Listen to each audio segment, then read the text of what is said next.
Celtic manager Gordon Strachan with Scott Booth. Gordon, that wasn't the 0-0 draw that I forecast before the game, was it? Both of us, we said it might be because of maybe our defensive frailties in the last month. You thought you might be some goals in, we thought it might be 0-0. But it was a classic. It was a classic. They physically, they bombarded us in the first 20 minutes of the first half, just put the ball forward and used their strength, used their power, used their ability when they got it back. And we had a problem with that. And then we thought about it in the second half and we thought, well, we can't outpower them. We'll see if we can get quicker than them. And we put in more legs. What in particular does this result say about the character of your team, though? Well, it just helps the lads who are new to being at the top of the league. You know, the young boys that have been here, McManus, Maloney, McGeady, Wallace, they've been here, but they're not really been involved in terms of being in the competitive side, like Lennon and Sutton and Hartson and Thompson.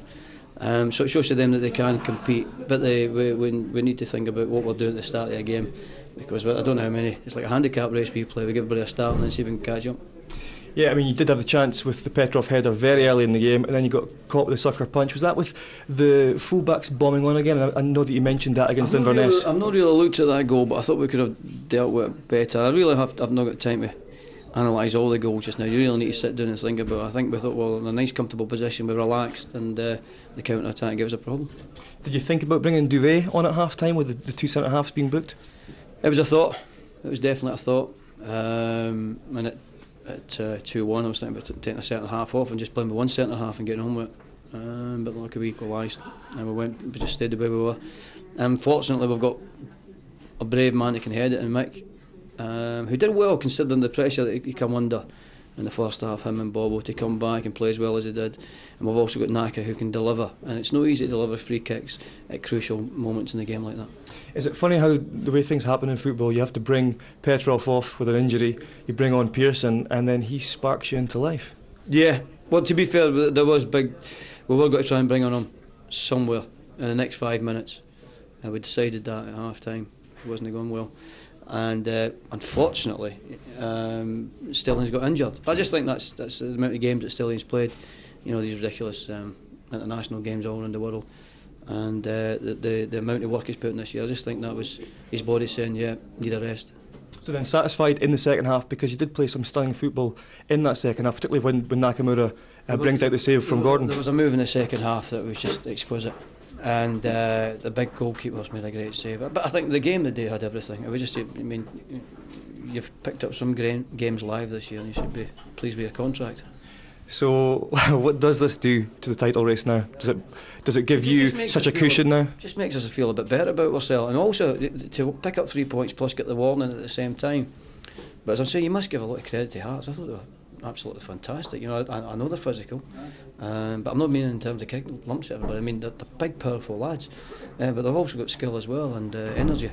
So to come back against a side like that, 2-0 up, it's absolutely fantastic. The dressing room is buzzing there.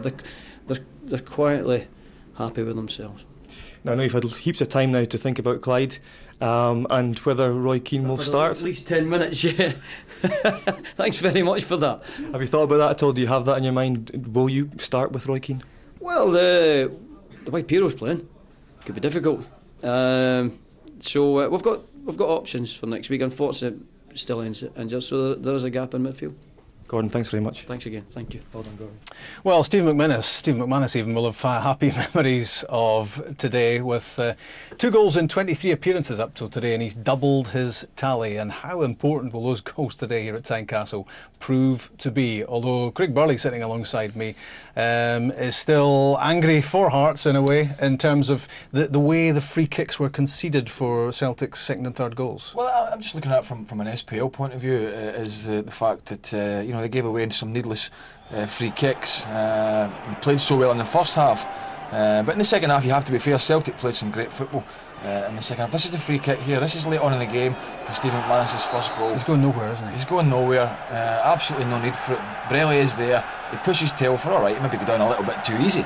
But all of a sudden they're in a position to put a bit of quality in the box, and that's exactly what Nakamura does. I have to say, McManus attacks it fantastically well, and Craig Gordon's got absolutely no chance. But it could have been stopped, at source, because the free kick should never have been given away. So that was 2-2 on 87 minutes, and 4 minutes later McManus had unbelievably scored again. Another set piece, another needlessly conceded free kick. That's the way Hearts will look upon it, but what a finish. Yeah, well, I mean, this was right at the death. This was the right kick in the teeth. But again, you know, you're giving away a free kick almost in an identical position with no need to do so. Paul Hartley gave that one away, and all of a sudden Hearts go from playing fantastically well in the first half, could have had 4 or 5 goals, to losing the game 3-2. Graham Ricks has got to be absolutely gutted with that. I rather imagine he's going to be pulling his hair out. Here he is with Scott. Graham, you must be absolutely gutted, but could it be said that you threw that one away? I don't think I could ask any more, my lads. I thought they worked the socks off for me. They played some great stuff, and I'm proud of them.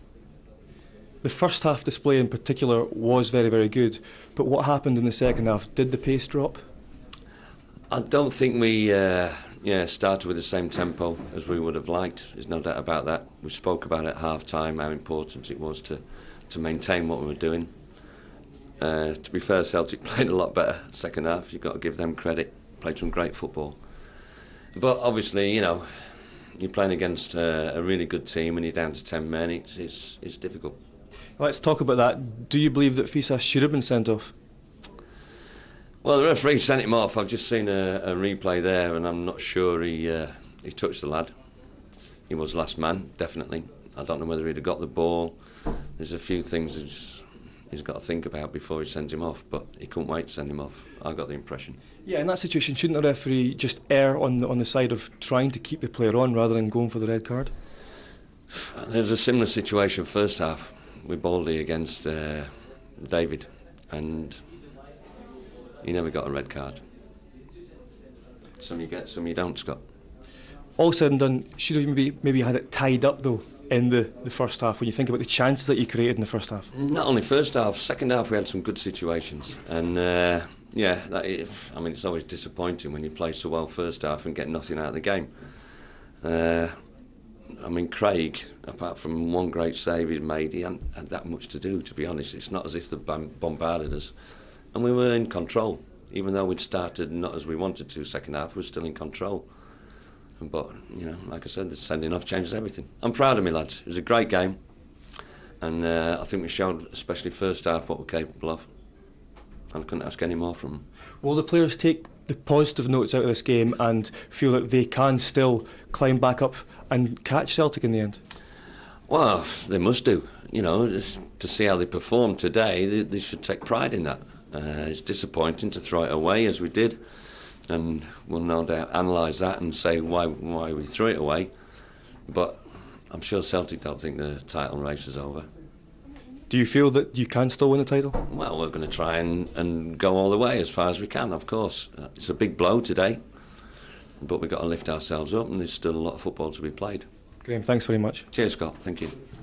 Yes, Hearts 7 points now behind Celtic in the title race, but the small matter of 17 match days still to go. A lot to talk about, a lot to look back on, in addition to 5 goals and a red card. We saw Neil Lennon earlier having a kick at Stephen Presley, but here was another incident where Paul Hartley, you'll see him in the middle of the picture, having a go at Ross Wallace. Well, he's a lucky lad there. I mean, you can see we've got it pictured, and clearly has a kick. And that could have been easily a red card for Paul Hartley. A lot of that going on in today's game with Lennon and Hartley especially winding each other up. They were doing again, but you're going to get that. It was a big game today. It had everything, but Ian Brines would have had to have eyes in the back of his head to have controlled that one. But I thought he did okay. Callum Elliott had some day today. Certainly didn't deserve to be on the losing side. The 18-year-old striker is with Scott. Callum, this game should have been tied up, shouldn't it? Well, it should have been. It's over by half time, but it's unfortunate the sending off. I didn't think it was a sending off, to be honest. But do you feel that really affected the game? So well, you can see about the first half compared to the second half. But I think that's what happened in football. What didn't you do well enough in the second half? Take our chances. Well, we had quite a few chances, and obviously we should have taken our chances, and they had a few chances, took theirs, and that's what happens. But you must feel very happy yourself with your own play at the moment. Oh, it's alright, but I know I need to do things more better and scoring more goals, but I know I'm going in the right lines, but as long as I keep working hard and improving, then hopefully I can try and keep my place. You say score more goals, but it is difficult when you are a player that likes to link up and come deeper to also score a lot of goals, isn't A it? few chances today and should have taken a few of them, but if that's what happens, it's just one of those days. What's that result done to the dressing room, to the atmosphere in there? Obviously there's confidence taking a bit of a hit, but we know we've got to get back on track for the Kilmarnock game next week, and hopefully we can go on and beat them. Is there the feeling that the 7-point gap isn't quite enough for Celtic yet? No, we can get that back. I think we'll get that back, hopefully anyway. Well, Callum, well done today. You are the Bank of Scotland man of the match. Congratulations. Thanks. Thank you very much, Callum. Doesn't sound in the mood to drink champagne the way things have gone for him, but what a match, particularly first half, but really all through. He did so many special things. Yeah, I mean, the biggest compliment I can pay him is I thought today he was man of the match. I thought he was the